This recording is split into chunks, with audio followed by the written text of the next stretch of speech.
You're watching Mirror 7 News. Stay informed, stay ahead for more news.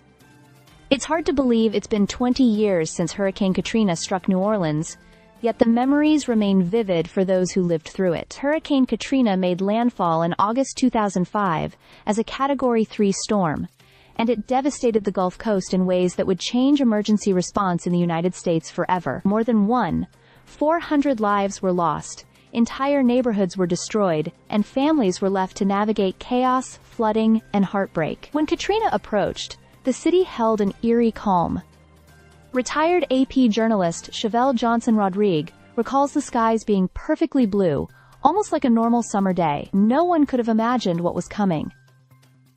Alex Brandon, an AP photographer, remembers boarding up his home early, knowing that in Louisiana, every storm must be taken seriously. When the levees broke, it wasn't just the storm that caused destruction.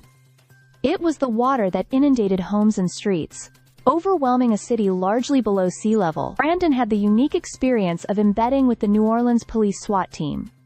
He and the officers rescued over 100 people from flooded homes. One memory stands out: a paraplegic woman trapped in her attic.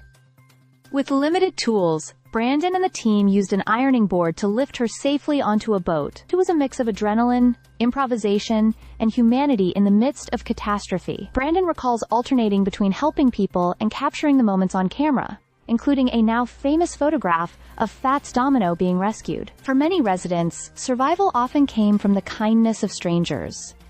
Lakeda Williams, then pregnant, spent 2 days trapped in her attic with her baby and partner. When floodwaters receded just enough to move, they were stranded waist-deep in water. Their rescue came from an elderly man in a canoe who guided them to dry land. She would never see him again, but his act of compassion saved her family. Will Haygood, a journalist who reported from the city, compared the devastation to war zones he had covered. Bodies floated down streets, snakes and alligators roamed the floodwaters, and people clung to rooftops for safety. Yet even amidst this horror, acts of altruism shone through. Anya Maddox, a young woman stranded in the storm, found herself helping out at a Waffle House in Gonzales, and was eventually hired by the staff, showing how small acts of kindness could lead to survival and new beginnings. Even those who had prepared and evacuated faced challenges. Roy Rodney, a New Orleans lawyer, led a caravan of 12 people to safety in Lafayette, Louisiana, sharing a single hotel room and later moving into a friend's home. Through it all, neighbors and strangers provided shelter, shared resources, and helped one another recover, illustrating the extraordinary resilience